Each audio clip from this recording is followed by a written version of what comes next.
Hello there, my sleepy knights. And tonight, we tune in to the Enterprise. And if you enjoy this broadcast, please give us a like, subscribe, and let me know if you would like to hear more in the comments below. You can support this channel on our Patreon, where you get access to our Spotify playlist and early access to all of these stories. But for now, let's get cozy and tune in to the Enterprise.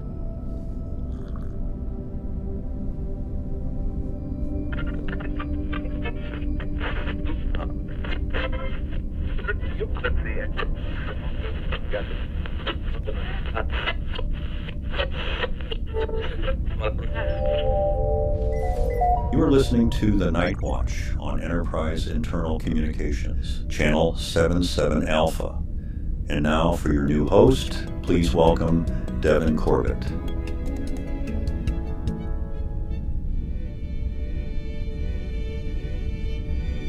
Good evening. If you're listening to this, you're either unable to sleep, unwilling to sleep, or assigned to keep this magnificent vessel running while the rest of the crew dreams. My name is Devon Corbett, and as of today, or should I say tonight, I am your new Gamma Shift companion. I've been broadcasting the Night Watch across Starfleet vessels for the better part of a decade now. The Yorktown, where I started as a young communications officer who couldn't sleep and thought, why not talk to other people who can't sleep? The Hood is where I learned that captains occasionally call in at 3 a.m. with surprisingly philosophical questions. The Sutherland, the Challenger. But this is my first night aboard the Enterprise D, and I must say she's quite impressive. Though I suppose at Warp 6 everything looks impressive when it's streaking past it faster than light. I'm told the previous host of this program, Lieutenant Chen, transferred to Starbase 234 to be closer to family. An admirable choice. Family should come first, even in Starfleet. Which means you're stuck with me for the foreseeable future. And I'm stuck with you, and I think we'll get along just fine. Okay, the lines are open. Tell me about your night. Better yet, tell me about this ship. I've read the technical specifications that they're very thorough, very impressive, and entirely unhelpful for understanding what it's actually like to serve aboard this flagship. I'd rather hear from people who keep her running, the engineers who know which plasma relay sounds wrong, the medical technicians who restock supplies at 0400, the security officers who walk empty corridors and wonder what that shadow was. So, let's see here. Channel 1, let's begin. You're live on the Night Watch. Oh, hello?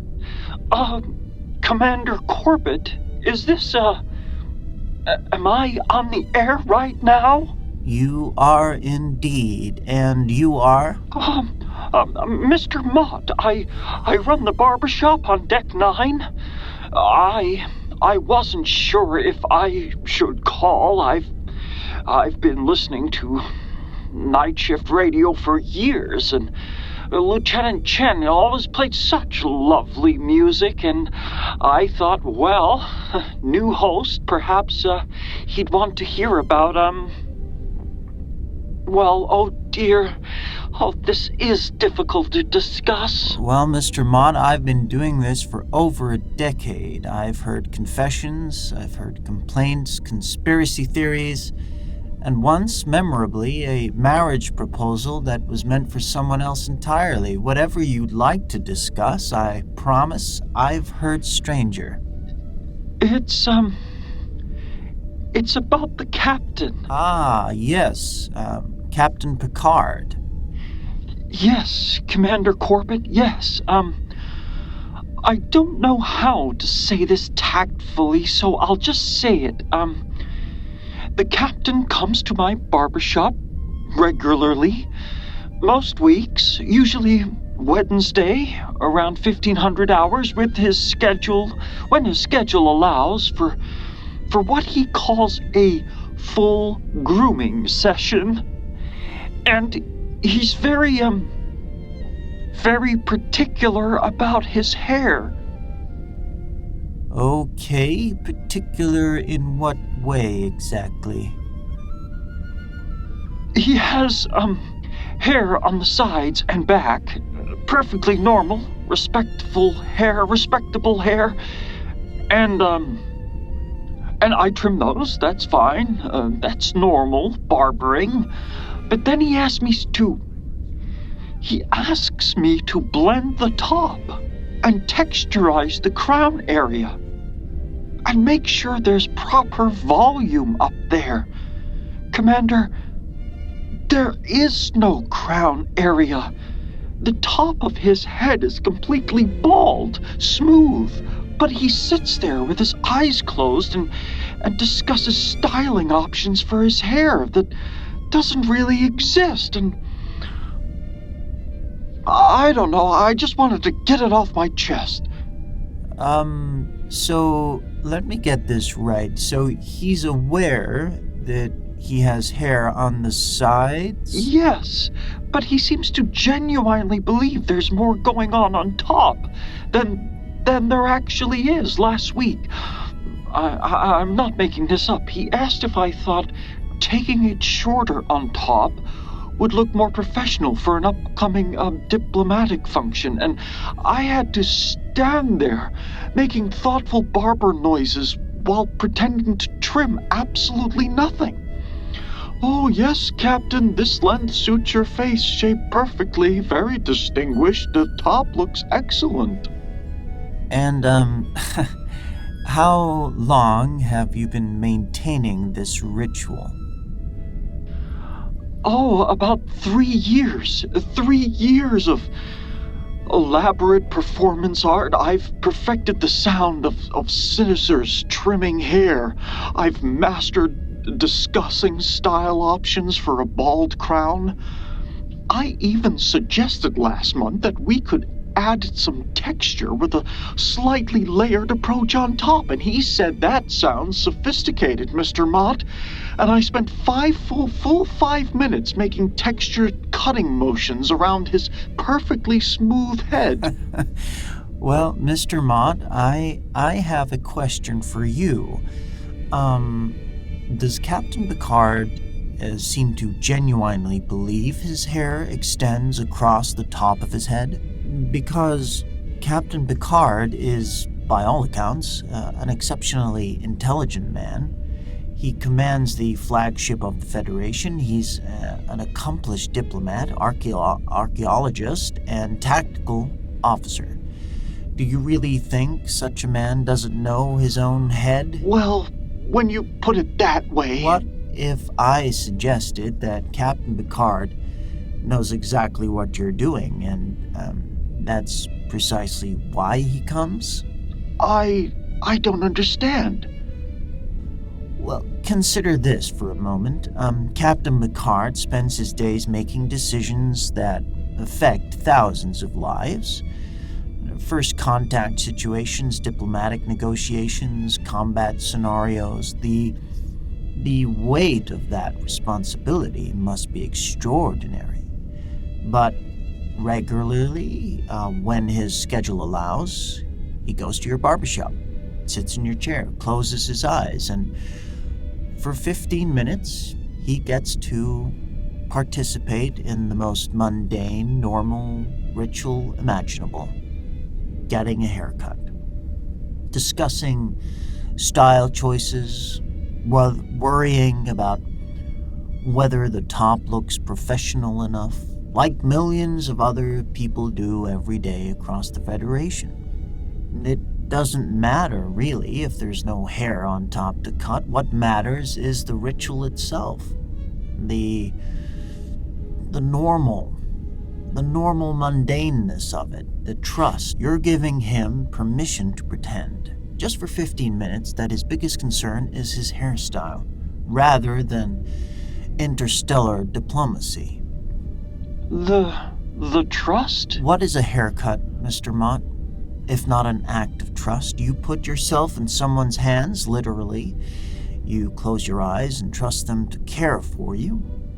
For someone like Captain Picard, who must always be vigilant, always in command, those 15 minutes of closing his eyes while you make scissor sounds might be the closest thing he gets to genuine peace. And you provide that. That's not embarrassing. That's a remarkable gift that you're giving Mr. Picard and the whole crew. I never thought of it that way, Commander. That's actually quite beautiful. The best rituals often are. They're not about the surface actions, they're about those actions, what those actions represent: connection, mundane normalness, trust. You've been giving Captain Picard something far more valuable than a haircut. Thank you, Commander Corbett. I feel much better about the whole thing, though I should mention something strange did happen today. Strange how? Well, around 2200 hours during my evening cleaning routine, I always clean the shop before bed, very particular about it. I found one of my combs in a completely different drawer. Not where it belongs. I'm extremely meticulous about my tools, Commander. I know exactly where everything goes. And you're certain you didn't move it yourself? Positive. It just displaced. Like someone had been examining it and put it back in the wrong spot. But I was the last person in the shop. And I locked it up. And what time did you discover this? Exactly at, I think it was 2217 hours. I checked the chronometer because I thought perhaps I was more tired than I realized. Interesting. Thank you for sharing that, Mr. Mott. And, well, I guess thank you for calling. And I have a feeling Captain Picard is lucky to have you. That's very kind of you to say. Come on down for a haircut anytime you want, Commander. And there we have it, our first caller of the evening. And already we've explored the philosophy of phantom hair and the rituals that help us feel human. And out here in the depths of space. And if you're just joining us, this is the Night Watch. I'm Devon Corbett, and we have a few hours together. And I can see the lines are lighting up here in front of me. Channel 2, you're on the air.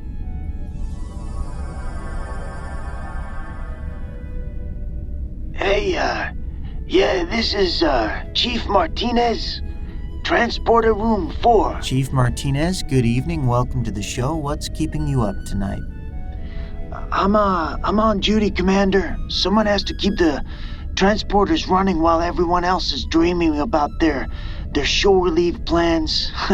Though honestly, I'm calling because I need to vent about the nonsense I deal with, and my wife is asleep, so you're gonna get it instead. Well, I'm honored to be second choice after your wife. What seems to be the trouble? People who think transporters are magic. Today, and this is absolutely true, I had an officer try to beam a full-size Regalian oak tree into her quarters. A tree, Commander. A living tree that's 15 meters tall. And I'm assuming that this didn't go well. The transport request came through my console, and I'm looking at it thinking, this has to be a mistake. Nobody's this stupid. So, I call up to her quarters and I say, "Ma'am, did you mean to request transport of a 15-meter oak tree?" And she says, "I swear this is verbatim. Yes, is there a problem? Is there a problem? Where does she think it's gonna go?" And what exactly did you tell her? I very politely explained that standard crew quarters are 4.2 meters tall. And, even if the tree fit, the mass of the soil and the root system would exceed the deck's load capacity and she'd crash through into the quarters below. You know what she said? "Can't you just replicate a smaller one?"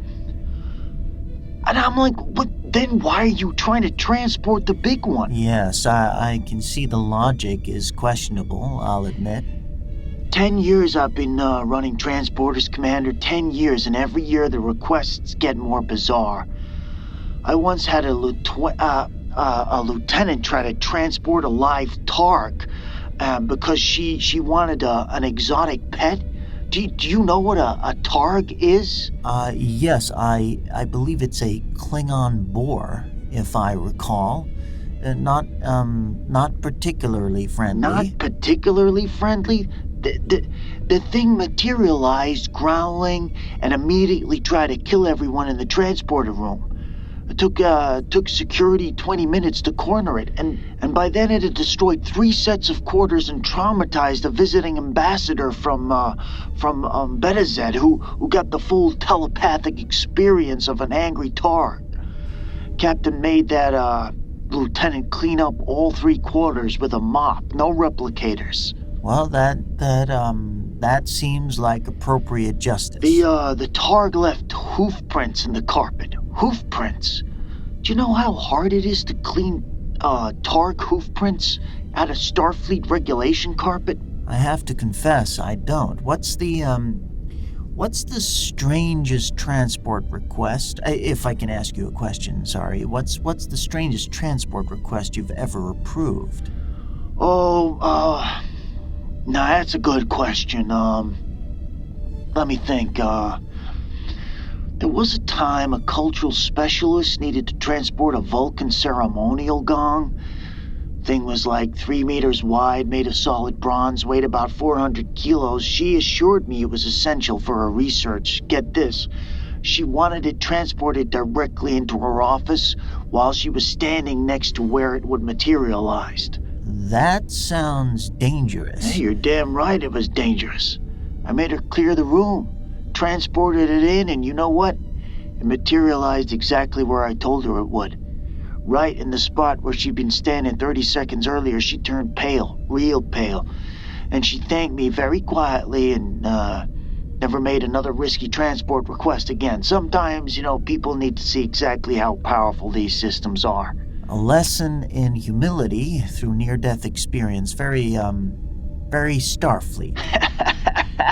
I like you, Commander. You get it.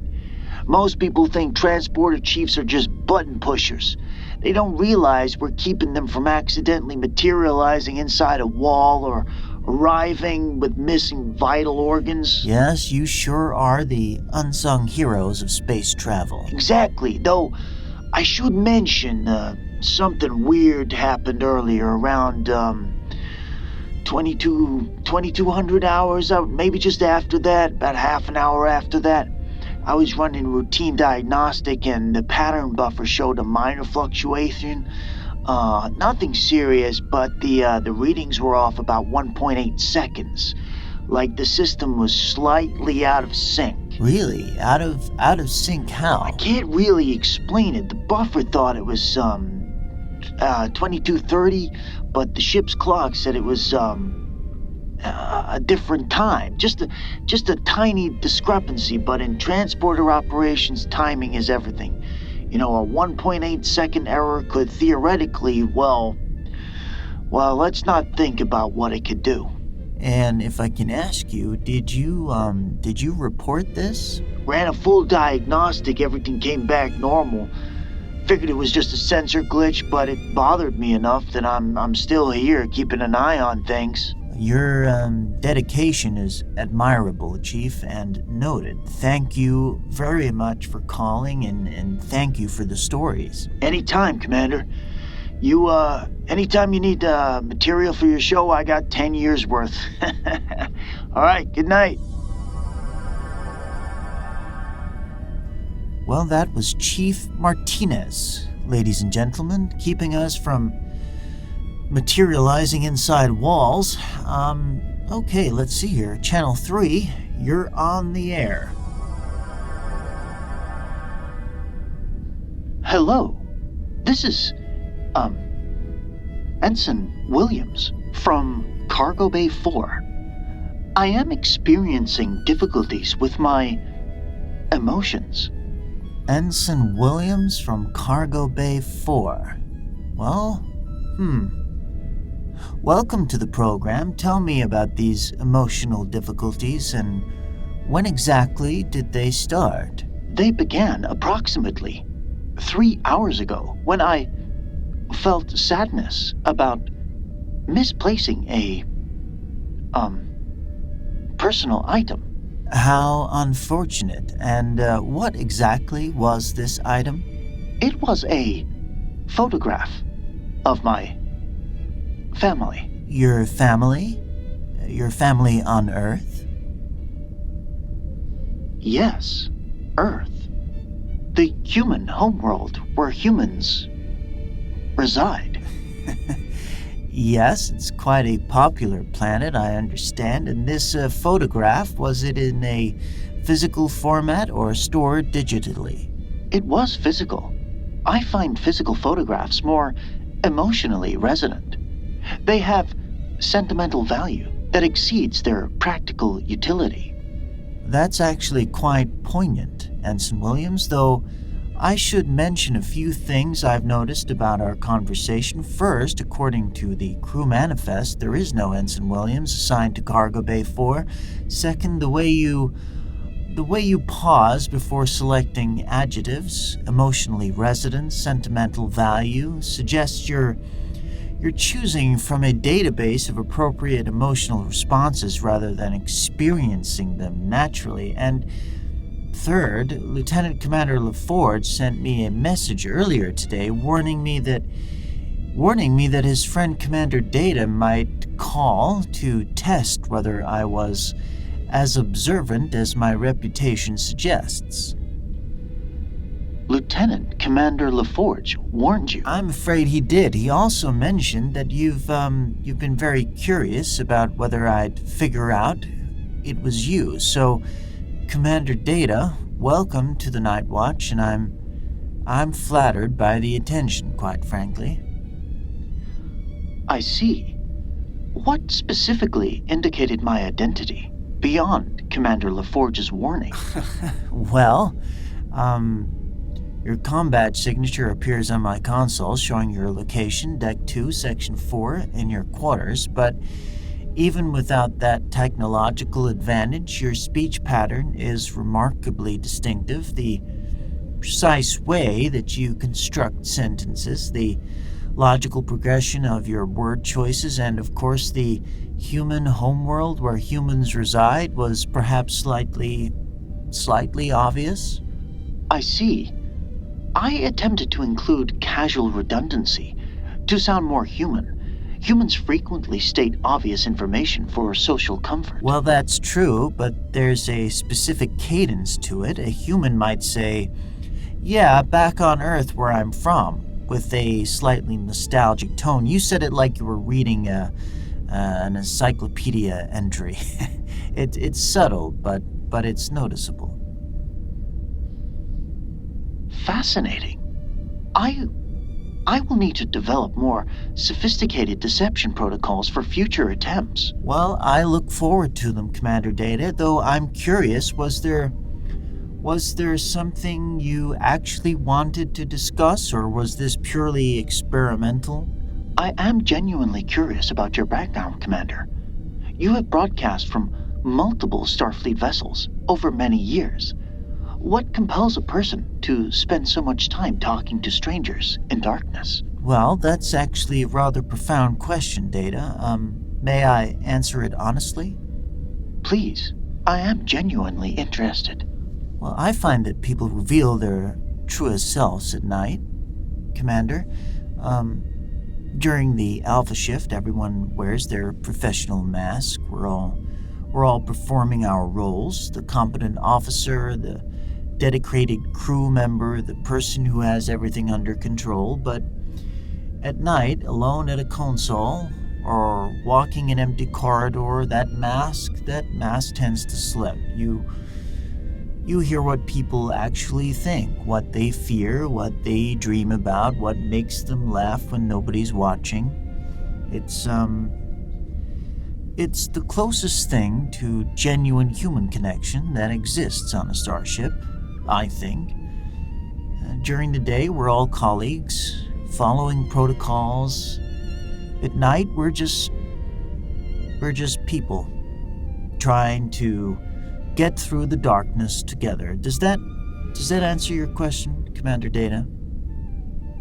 I believe it does, though I find myself uncertain whether I qualify as people trying to get through darkness, or simply a sophisticated machine simulating that experience.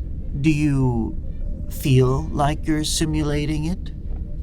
I am uncertain what genuine feeling would be like, so I cannot make an accurate comparison. Then perhaps the question is philosophical rather than technical? If you can tell the difference between experiencing something and simulating it perfectly, does the distinction matter? I have not considered it from that perspective. Thank you, Commander Corbett. This conversation has been illuminating. The pleasure's been mine, Commander. You can call me anytime you wish, or prank me. Well, that was Commander Data, everyone. An android attempting to understand humanity by pranking the new radio host. I find that absolutely delightful. Okay, Channel 4, welcome to the Night Watch. Commander Corbett, hi there.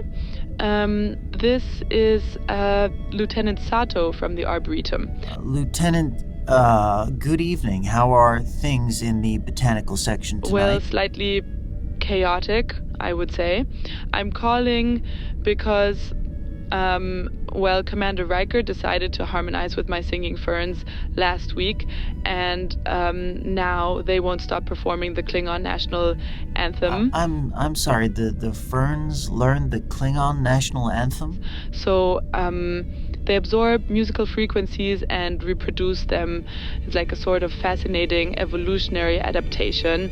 They're actually from a Federation Botanical Survey world in the Calandra sector, where they developed in an environment with specific harmonic resonances in the atmosphere, but they're supposed to be used for research, not entertainment. How exactly did Commander Riker end up harmonizing with them? So he was walking through the Arboretum, which is fine, okay? It's open to all crew, and he heard them humming, and instead of just appreciating them quietly like a normal person, he decided to start singing some Klingon opera tune. That's actually, that's quite impressive from a botanical perspective. I'm genuinely fascinated. I spent 2 hours once in the botanical gardens on Deneb 4, listening to a plant that only bloomed under triple moonlight. It completely changed my perspective on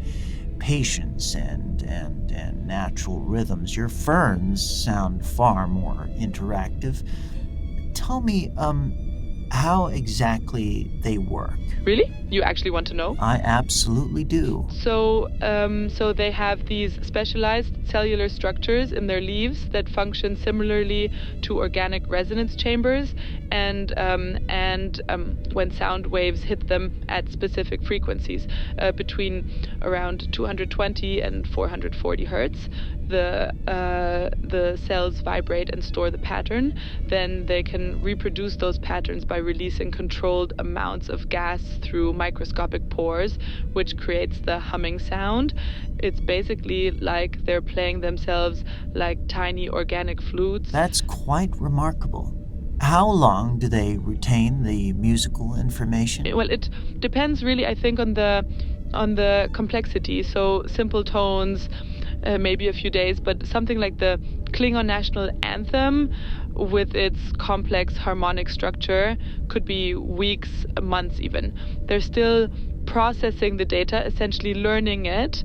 In another week, they'll probably be able to sing the entire thing perfectly. So you'll have a botanical choir performing Klingon opera in your arbitrium? Yes, which would be amazing for research, I guess. And something else, Commander Riker also asked me if we grow normal tomatoes. I mean, I have 17 rare species from across the quadrant, including these incredible singing ferns, and he wants to know about normal tomatoes. I imagine that feels dismissive of your work. It's not just dismissive, it's like asking the ship's engineer if the warp drive can make popcorn. Technically, we could grow normal tomatoes, but that's not the point. I'm studying alien plant life, the mysteries of how vegetation adapts to different planetary conditions, and he wants tomatoes. Have you considered that perhaps Commander Riker simply doesn't know how to engage with your work? Some people default to asking about familiar things when they encountered expertise that intimidates them. I hadn't really thought about it that way. You speak about these ferns with extraordinary passion, Lieutenant. It's rather beautiful to hear, but not everyone has your capacity for botanical wonder. Maybe Commander Riker knows he should appreciate what you do. But tomatoes are the only plant he feels qualified to discuss. But that's actually kind of sad. Perhaps next time, offer to show him something simple but fascinating. Gateway him into your world gently, is what I mean to say. I could show him the Andorian ice blossoms. They're pretty and they don't require much explanation. There you go. Thank you for calling, Lieutenant. Your work sounds genuinely important. Thank you, Commander. This really helped, actually.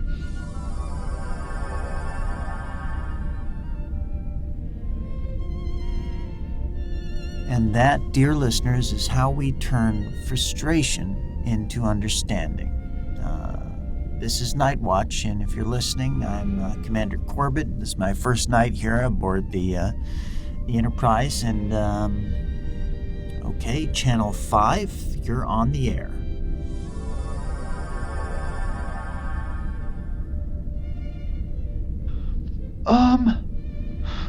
Commander Corbett, this is Ensign Harper, security? Ensign Harper, welcome. What's on your mind tonight? I'm not sure if I should even be calling. This is gonna sound paranoid or crazy, but I need to tell someone, and I can't exactly file an official report about something I can't prove. Well, I specialize in things that can't be proven. Go ahead.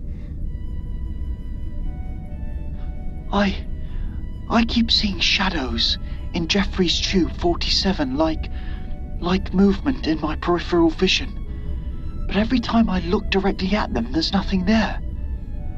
I've scanned the tube 3 times with my tricorder. Nothing. No life signs, no energy signatures, nothing. Just me and an empty corridor. And tell me, how many times has this happened? 5 times tonight. Started around 2200 hours, The first time I thought it was just fatigue. I'm on hour 7 of an 8-hour shift. Second time I got concerned. Third time I did a full security scan. Fourth and fifth times as well. And now I'm calling a radio show because I can't tell if I'm seeing things or missing something. And tell me, what does it look like when you see it? Like someone just walked around a corner, or something moved in the darkness just beyond my light. It's not threatening exactly, just there and then not there. You know how sometimes you see something move in your peripheral vision, and when you turn your head, there's nothing? Yes, I do. It's like that, but 5 times, in the exact same location. Always near Junction 47 Delta. Have you considered that you might actually be seeing something? Just not something your tricorder recognizes as a threat? Like what? Oh, I don't know yet, but, 5 independent observations in the same location suggests pattern. Not paranoia, Ensign. When exactly did you first notice this? I think it was, 2200 hours, around there. I logged it after the second sighting. Okay, well, that's quite specific. Good security instincts. Keep your eyes open. And if you see it again, note the exact time. I'm starting to think that you might not be the only one noticing some unusual things happening tonight. Really? Other people are seeing weird things too? Well, they're noticing different things, but yes, unusual occurrences across the ship, all starting around 2200 hours. Oh, so I'm not going crazy then? Not even a little bit. You're being observant, which is exactly what security officers are supposed to do. Trust your instincts, Ensign. Thank you, Commander. I feel much better. Okay, well, you can call back if anything changes. Ensign Harper from security, everyone, seeing shadows that probably exist even though they don't register on tricorders.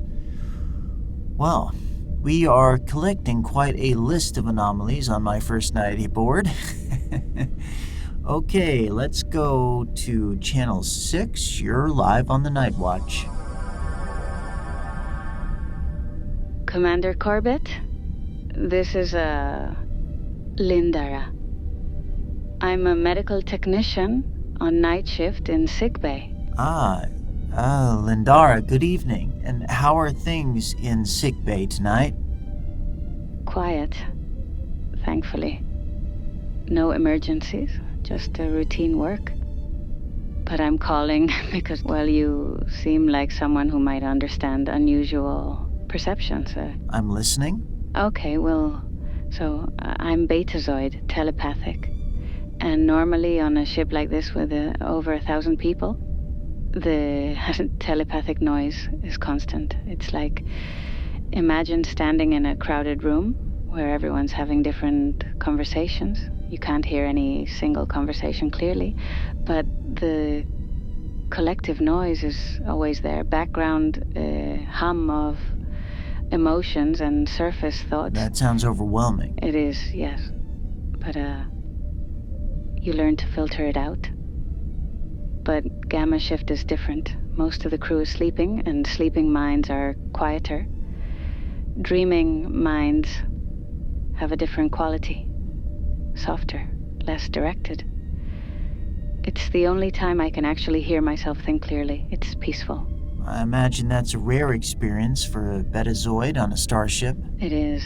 I actually requested Gamma Shift specifically for that reason, but tonight, something's different. Different how? There's this, echo. I don't know how else to describe it. It's like, I'm sensing thoughts, but they're not quite thoughts. They're like the memory of thoughts that haven't happened yet. Or thoughts that happened but are still somehow present. Does that make any sense? In a strange way, yes. When did you first notice this echo? About an hour ago. At first I thought I was just tired, and even betazoids get telepathic fatigue. But it's getting stronger, not weaker. It's like, when you hear your own voice played back on a recording, and it sounds wrong. Yes, I do. Rather unsettling, actually. It's like that, but telepathically, something that's almost familiar, but wrong somehow. Out of sync. Out of sync, that's an interesting choice of words. Is it? Why? Well, because I think you're the third person tonight to describe something as being out of sync, or displaced, or wrong in a temporal sense. Chief Martinez in the transporter room noticed a 1.8-second chronometer discrepancy. Mr. Mott found a comb displaced in his barbershop, and you're experiencing telepathic echoes, all occurring around the same time window. You think they're connected? I think perhaps patterns are rarely coincidences on starships. But thank you for calling. If the echo changes, let us all know. I will. And Commander, thank you for taking this seriously. Most people think telepathy is, they don't really understand it. I may not understand it, but I respect it. Good night, Lindara. Good night, Commander. Telepathic echoes, displaced objects, discrepancies and shadows in Jeffrey's tubes. We're assembling quite the mystery here, and I'm starting to feel like I've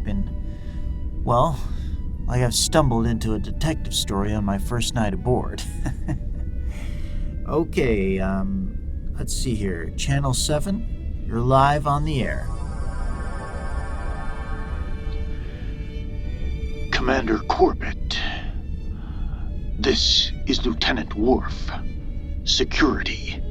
Lieutenant Worf, welcome to the program. What brings you to call tonight? I wish to report a holodeck malfunction. A malfunction? I entered holodeck 3 at 2200 hours for my scheduled combat training session. It's an excellent program.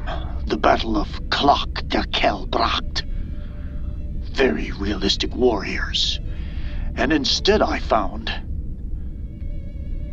a beach. You found a beach? A tropical paradise.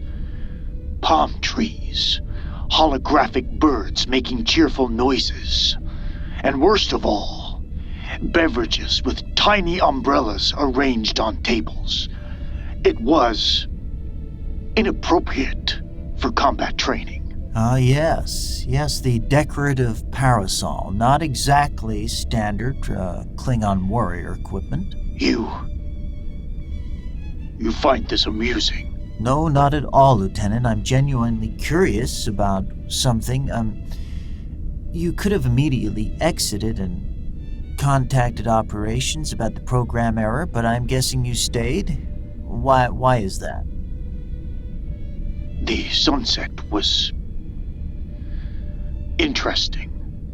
One must understand various planetary conditions for strategic purposes. Of course, purely tactical observation. And the beverages? I sampled one to determine if it posed any security threat. The beverage was called Mai Tai. It had complex flavor profiles that required analysis. And how thorough was your analysis? 2 beverages. Scientific method requires comparative samples. Lieutenant Worf, I'm going to share something with you. There's a quote often attributed to various Klingon philosophers, though I confess I may be paraphrasing here, and that goes something like this. A warrior who cannot appreciate beauty has already died. He simply hasn't stopped moving yet. I am unfamiliar with that specific quote. Perhaps I just made it up, but it sounds like something that could be true, doesn't it? My point is, did watching that sunset make you less capable as a security officer?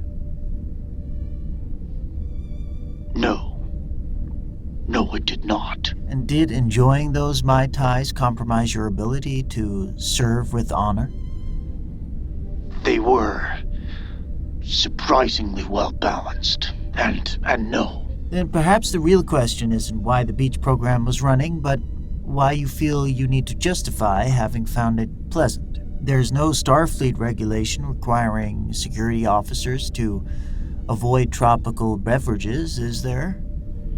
You're suggesting that warriors are permitted to enjoy such things? I'm merely suggesting that denying yourself simple pleasures doesn't make you a better warrior. It just makes you a more tired one. Balance, Lieutenant. Even Kalas knew when to fight and when to feast. This is an interesting perspective, Commander Corbett. Though before you go, Lieutenant, what time exactly did you enter the holodeck? Precisely 2200 hours.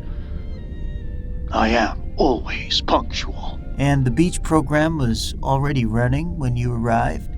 Yes. The computer indicated it had been activated at 2217 hours. But that cannot be correct, as no programs were scheduled for that time slot. Thank you, Lieutenant. That's very helpful information. Is it? How? Well, I'm not entirely sure yet, but I'm collecting data. Enjoy your next tactical observation session. There is no dishonor in Mai Tais? Absolutely none whatsoever. That was Lieutenant Worf, everyone, discovering that honor and tropical beverages are not mutually exclusive, and providing another timestamp to our mystery, 2217. That time slot. I guess the mystery continues. Okay. I just wanted to share some observations. If you've just joined us, we have some unusual occurrences, displaced objects, discrepancies, shadows in Jeffrey's tubes, telepathic echoes, unauthorized holodeck activations. All of them seem to be beginning around 2200 hours. Several incidents specifically clustered around 2217, I believe. Look, it's nothing dramatic, nothing that would trigger an alert. Just some small anomalies that most people wouldn't notice or wouldn't think to report, but you've noticed, the night shift noticed, because we're paying attention while the rest of the ship sleeps. And I think we might be observing pieces of the same puzzle. I'm reminded of something Sherlock Holmes once said. The world is full of obvious things which nobody, by any chance, ever observes. I believe we're all observing something obvious tonight. We just haven't assembled the pieces yet. Okay? Channel 8, you're live on the air.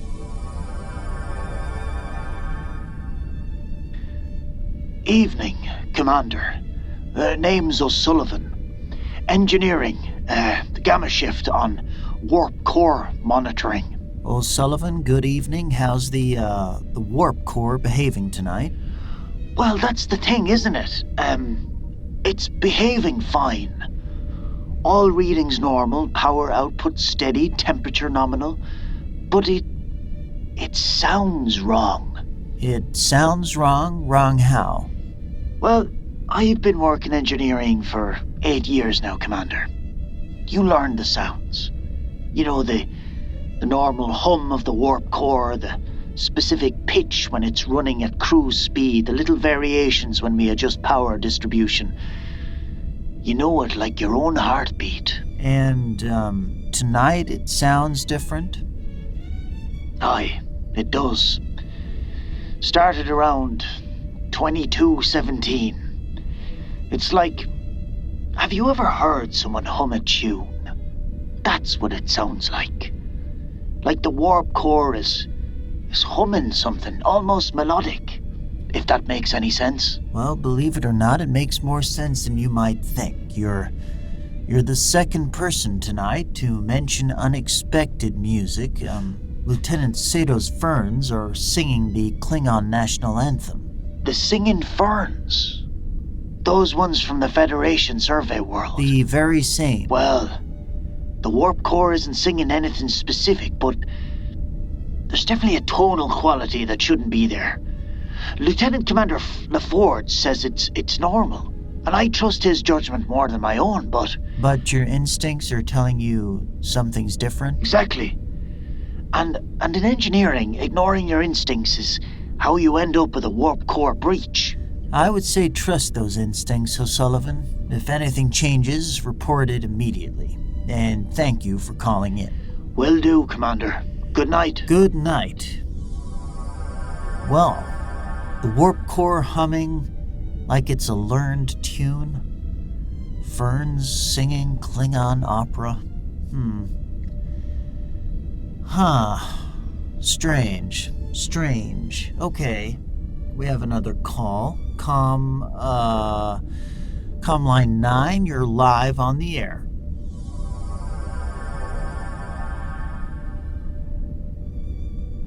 Good evening. This is Captain Ainsley of the USS Magellan, requesting priority communication regarding... Captain Ainsley, though I must say I'm surprised to be hearing from you on internal comms rather than going through operations. We are conducting survey operations and require... Please tell me, Captain, how is your science officer working out? I imagine coordinating a deep space survey mission requires excellent department heads. Our science officer's performance has been satisfactory. Interesting, though I should mention that any captain making a priority communication would typically begin with "This is urgent" or identify the nature of the emergency immediately, not politely wait for the person on the other end to finish their greeting. Also, you haven't once questioned why you've reached a radio program instead of operations, which any actual captain definitely would.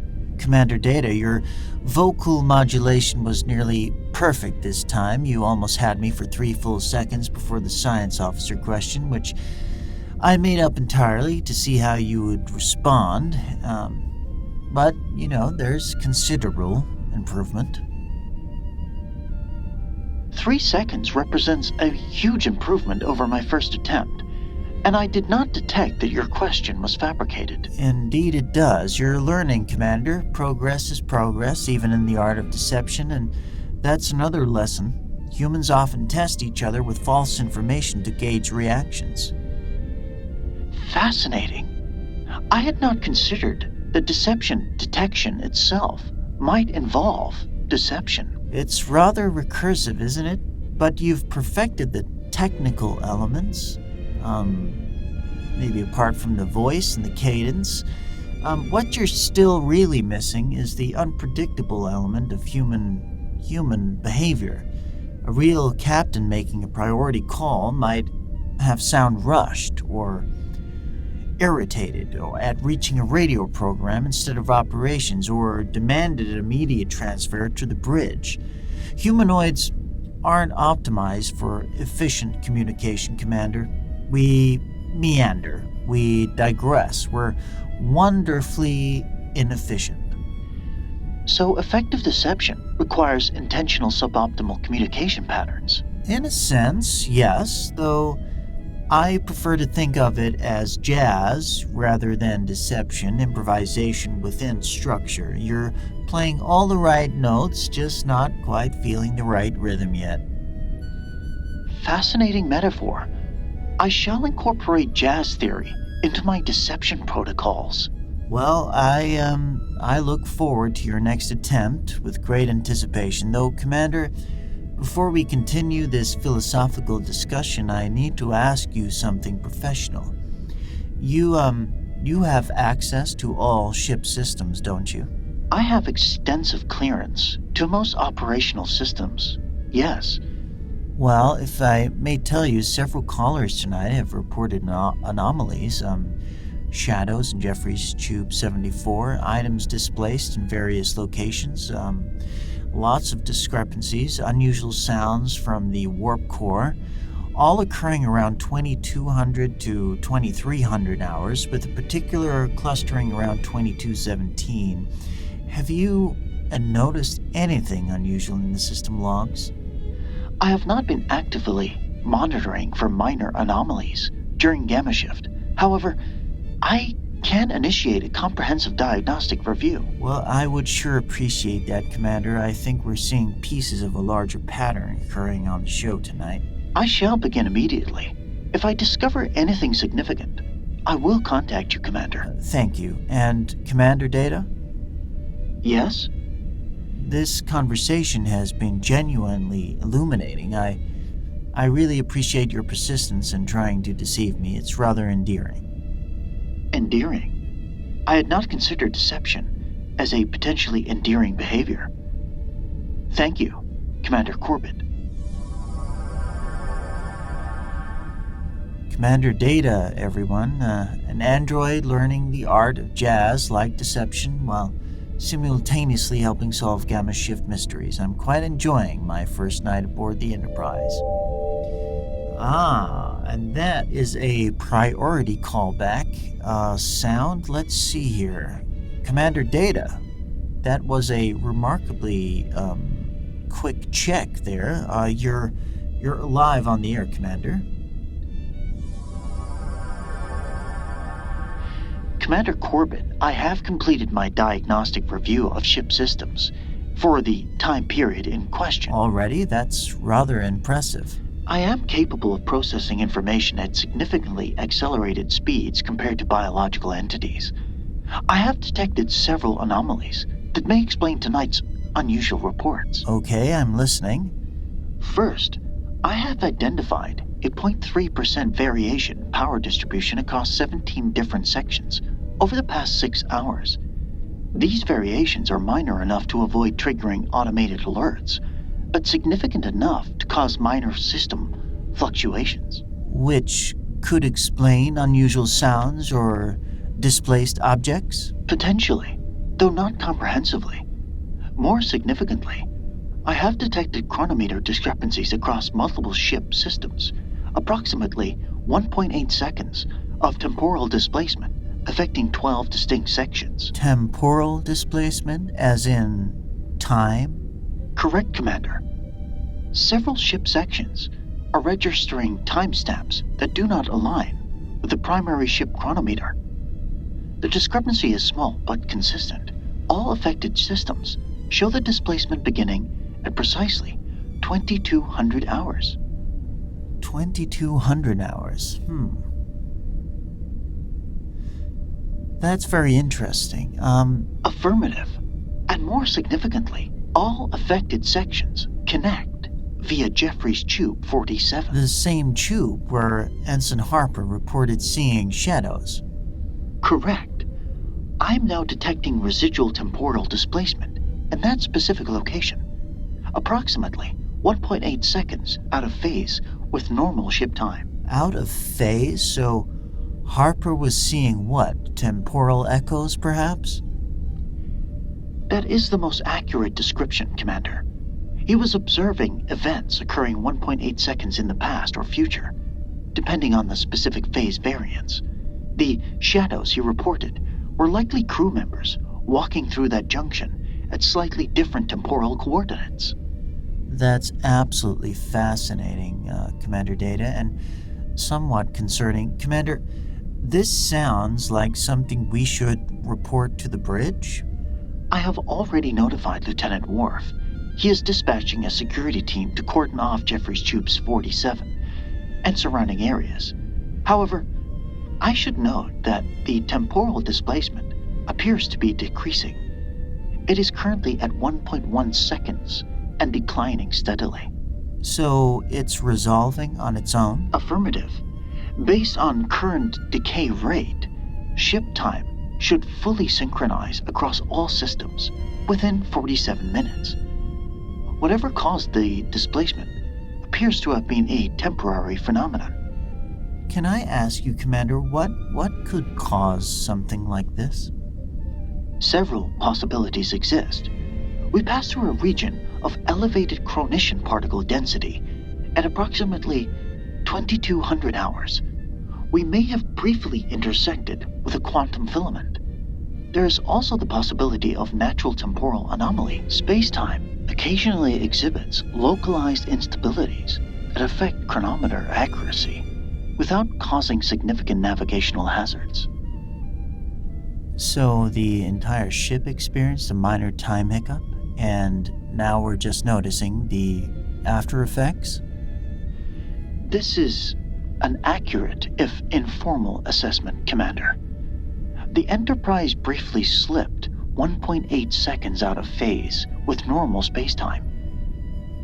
Various ship systems have been gradually resynchronizing.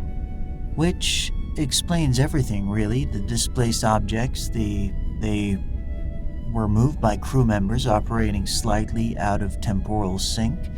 The shadows, temporal echoes of people walking through affected corridors, the unusual sound systems operating at minutely different temporal frequencies. Even Lindara's telepathic echoes would make sense if she was sensing thoughts from 1.8 seconds ago or in the future. Precisely. Your callers were all observing genuine phenomena. Just not phenomena that standard tricorder scans would recognize as anomalous, unless one was specifically looking for temporal displacement. Well, Commander Data, you just solved the Night Watch's first mystery. Thank you very much. It was a fascinating analytical problem. I would not have investigated without your observation that multiple reports formed a coherent pattern. The credit should be shared.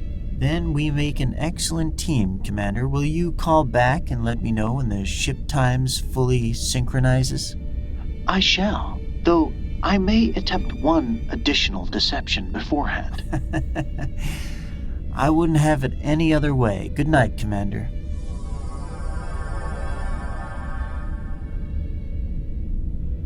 Well, listeners, we have our answer. The strange occurrences tonight, all caused by minor temporal displacement. The Enterprise briefly slipped 1.8 seconds out of phase with normal spacetime and caused a lot of chaos. We've been experiencing tiny echoes of our own immediate past and possible future. What strikes me as remarkable is that you noticed, and Sir Harper trusted his observations. Chief Martinez noted a timing discrepancy. Mr. Knott knew his tools enough to recognize something was displaced. Lindara knew, and Lieutenant Worf discovered both temporal anomalies and the tactical value of my ties. I consider this a very productive evening. The night shift sees things others miss. Not because you have special abilities, but because you're paying attention while the rest of the ship sleeps. You're working in quiet environments with fewer distractions, which means you notice some subtle discrepancies, things that are slightly wrong. You know, it's worth remembering. Your role aboard this ship isn't secondary just because you work gamma shift. You're not less important because you're here while others sleep. You're the ones who notice what others miss, and tonight you've proved it. Well, we have time for one more call here. Channel 10, you're on the Night Watch.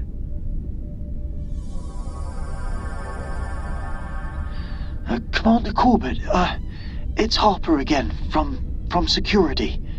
Ensign Harper, welcome back. How's Jeffrey's Tube 74? The shadows are gone. Completely clear now. Security team cordoned off the area, like Commander Data requested, but there's nothing to see anymore. Ship time must be synchronizing. Commander Data predicted that would happen. How do you feel? Honestly, kind of amazing. I mean, I called in thinking I might be losing it, and turned out I was observing actual temporal displacement. It's not what I expected from my first week on the Enterprise. Oh, this is your first week? Yes, sir. I transferred 6 days ago from the Sutherland. Everything here is so much more intense than I'm used to. I've been worried about making mistakes or missing something important. Ensign, you did exactly what security officers are supposed to do. You observed something unusual, you investigated thoroughly, and you documented your observations, and when you couldn't explain it through normal means, you reached out. It's not just good security work, that's excellent critical thinking. Thank you, sir. That means a lot. I almost didn't call. I was staring at my comm badge for like 5 minutes trying to decide if it was worth bothering you. Well, I'm very glad you did. Your call was the first piece of the puzzle. Everything else was built from there. So I actually helped discover a temporal anomaly on my first week. You absolutely did, and I have a feeling this is going to be a good story at 10 Forward. Yes, I guess it is. Thank you, Commander, for taking me seriously. Thank you for calling, Ensign, and welcome aboard the Enterprise. Something tells me you're going to do very well here. Well, we're approaching the end of the show now, and very soon the corridors will fill with voices, the turbo lifts will resume their busy schedules, and 10 Forward is going to be open for breakfast. The ship will wake up.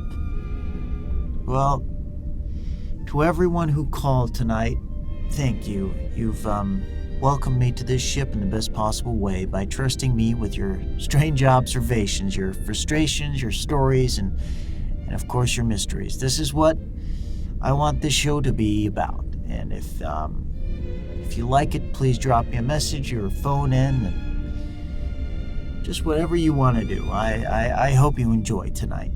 And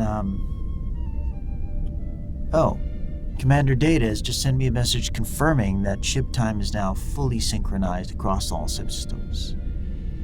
The temporal displacement has completely resolved. By the time Captain Picard sits in the command chair, everything will be perfectly normal.